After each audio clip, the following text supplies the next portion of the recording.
ನಮಸ್ಕಾರ ಎಲ್ಲರಿಗೂ, ಹೇಗಿದ್ದೀರಾ ಎಲ್ಲರೂ? ನಾನು ಈ ಒಂದು ಶೇಂಗಾ ಪುಡಿಯನ್ನು ಹೇಗೆ ಮಾಡೋದು ಅನ್ನೋದು ಈ ವಿಡಿಯೋದಲ್ಲಿ ಶೇರ್ ಮಾಡ್ತಾ ಇದ್ದೀನಿ. ಸೊ ಮೊದಲನೇದಾಗಿ ನಾವು ತವಾಲ್ಲಿ ಈ ಒಂದು ಶೇಂಗಾಗಳನ್ನು ಹಾಕ್ಕೊಂಡು ಸ್ವಲ್ಪ ಹುರಿಬೇಕಾಗತ್ತೆ. ಯಾವಾಗಲೂ ಸಹ ಮೀಡಿಯಮ್ ಫ್ಲೇಮಲ್ಲಿ ಇಟ್ಕೊಂಡು ಈ ಒಂದು ಶೇಂಗಾಗಳನ್ನು ನಾವು ಫ್ರೈ ಮಾಡಿಕೊಂಡ್ರೆ ಅದರ ಒಂದು ರುಚಿ ತುಂಬ ಚೆನ್ನಾಗಿ ಬರುತ್ತೆ.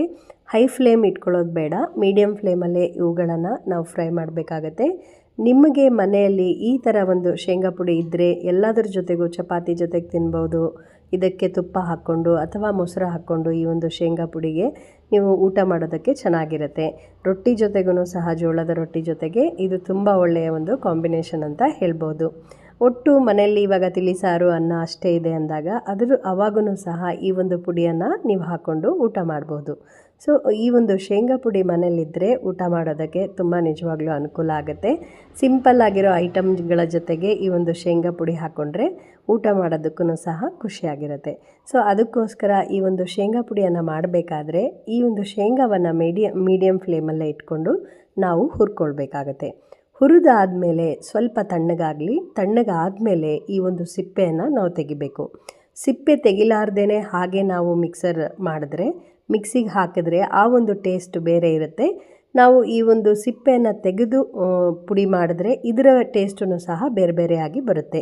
ಕೆಲವೊಂದು ಸರಿ ಸಿಪ್ಪೆ ಸಮೇತ ನಾನು ಪುಡಿ ಮಾಡಿರ್ತೀನಿ, ಕೆಲವೊಂದು ಸರಿ ಸಿಪ್ಪೆ ತೆಗೆದು ಪುಡಿ ಮಾಡಿರ್ತೀನಿ. ಸೊ ಸಿಪ್ಪೆ ತೆಗೆದ ಒಂದು ಪುಡಿನೇ ಟೇಸ್ಟಿಯಾಗಿರುತ್ತೆ. ಸೊ ಇದಕ್ಕೆ ನಾವು ಬೆಳ್ಳುಳ್ಳಿ, ಕರಿಬೇವು ಮತ್ತು ಜೀರಿಗೆನೂ ಸ್ವಲ್ಪ ಹಾಕ್ತಾಯಿದ್ದೀನಿ ನಾನು. ಜೀರಿಗೆ ಹಾಕ್ಕೊಂಡು ಮೊದಲು ನಾವು ಇದನ್ನು ರುಬ್ಕೊಳ್ಬೇಕಾಗತ್ತೆ. ಆಮೇಲೆ ಇದಕ್ಕೆ ಬೇಕಾಗುವಂತಹ ಉಪ್ಪು, ಖಾರ ಈ ಒಂದು ಪದಾರ್ಥಗಳನ್ನು ಸೇರಿಸ್ಕೊಳ್ಬೇಕು.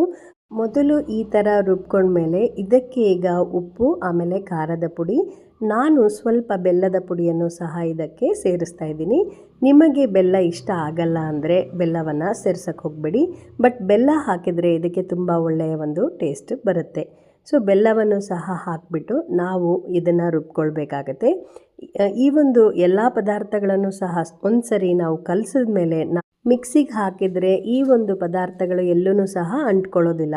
ಸೊ ಎಲ್ಲ ಪದಾರ್ಥವನ್ನು ಕಲಸಿದ ಮೇಲೆ ಒಂದು ಸರಿ ರುಬ್ಕೊಳ್ಳಿ. ನೀವು ರುಬ್ಕೊಂಡ್ಮೇಲೆ ನಿಮಗೆ ಚೆನ್ನಾಗಿ ಪುಡಿ ಒಂದು ತಯಾರಾಗುತ್ತೆ, ಶೇಂಗಾದ ಪುಡಿ. ಸೊ ಈ ಒಂದು ಪುಡಿಗೆ ನಾವು ತುಪ್ಪ ಅಥವಾ ಮೊಸರು ಹಾಕ್ಕೊಂಡು ನಾವು ಊಟದ ಜೊತೆಗೆ ನಾವು ಊಟ ಮಾಡ್ಬೋದು. ರುಬ್ಬಿ ಆದಮೇಲೆ ಖಾರದ ಪುಡಿ ಮತ್ತು ಉಪ್ಪು ಸರಿಯಾಗಿದೆಯಾ ಅಂತ ಚೆಕ್ ಮಾಡ್ಕೊಳ್ಳಿ. ಸೊ ಈ ಒಂದು ಶೇಂಗಾ ಪುಡಿ ಈ ಒಂದು ವಿಡಿಯೋದಲ್ಲಿ ಎಲ್ಲರ ಜೊತೆ ಶೇರ್ ಮಾಡಿದ್ದೀನಿ. Thank you for watching.